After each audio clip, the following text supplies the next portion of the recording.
ఓం నమః.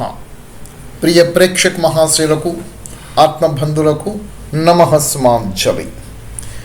మనకి వేదాలు ఏం చెప్తున్నవి? వేదాలలో పరమాత్మ గురించి ఏమి పరమేశ్వరుడు చెప్పాడు? వేదాలు 4 మహర్షులకు చెప్పారండి. ఈ 4 మహర్షులు ఎవరెవరికి చెప్పారు?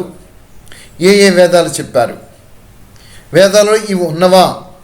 వీటన్నిటి గురించి మీకు వివరించి ఒక అద్భుతమైన గ్రంథము వేద మంత్రాలలో ఆధ్యాత్మిక రహస్యములు అనేటటువంటి ఒక గ్రంథాన్ని రచన చేయడం జరిగినది.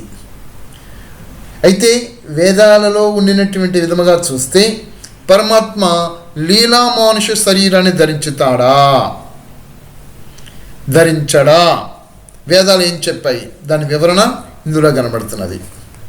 ఇందులో మీరు తెలుసుకోవాల్సింది వేదాలు ఎవరెవరికి చెప్పారు, ఏ వేదాలు చెప్పారు అనేది వివరణ కనబడుతుంది.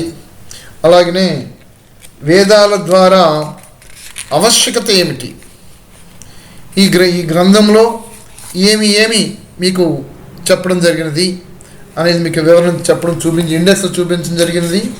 అదేమిటంటే ప్రాతస్మరణ, ఈశ్వర ప్రార్థన, వేదాలను ఎందుకు ప్రమాణంగా తీసుకోవాలి, వేదమే ఈశ్వరీయ గ్రంథముగా ఎందుకు గుర్తించాలి, వేదాలలో ఈశ్వరీయ ప్రార్థన, దేవుడు ఒక్కడే అనేక నామములు, ఓం పవిత్ర నామము, సరస్వతీదేవి అనగా ఎవరు, లక్ష్మీదేవి అనగా ఎవరు, ఉపనిషత్తులో ఏమని చెప్పారు, అనంతమైన ఈ విశ్వానికి రచయిత సృష్టికర్త ఎవరు, అలాగే వేదాలలో విష్ణు అంటే ఎవరు, శంకర అంటే ఎవరు, ఈశ్వర అంటే ఎవరు, శివలింగమ ఆధ్యాత్మిక రహస్యాలు కేనోపనిషత్తు ఏం చెప్తుంది, గణపతి అంటే ఎవరు, ఇట్లాంటి ఎన్నో అద్భుతమైన ఆధ్యాత్మిక రహస్యములతో ఈ గ్రంథము వేద మంత్రాలను ప్రామాణికంగానే మీకు రచన చేయడం జరిగినది.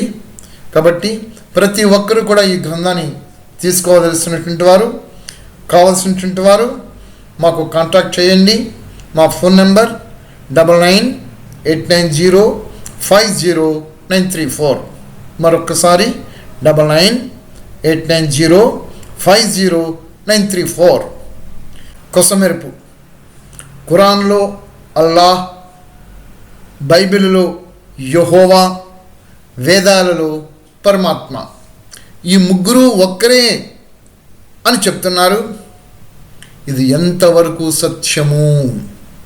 ఖురాన్లో అల్లాహ్ గురించి ఏమున్నది, బైబిల్లో యెహోవా గురించి ఏమున్నది, వేదాలలో పరమాత్మ ఏమి ఉన్నది అనే విషయాన్ని కూడా ప్రస్తావించడం జరిగినది. కావాల్సినటువంటి వారు ఈ ఫోన్ నెంబర్కి కాంటాక్ట్ చేయండి. మీకు ఫోన్ నెంబర్ ఇస్తున్నా, ఇక్కడ వెనకాల ఉంటుంది ఫోన్ నెంబరు. ఈ నెంబర్కి మీరు కాంటాక్ట్ చేయండి. మీకు బై పోస్టల్లో మీకు దీన్ని పంపించడం జరుగుతుంది. ఓం నమః.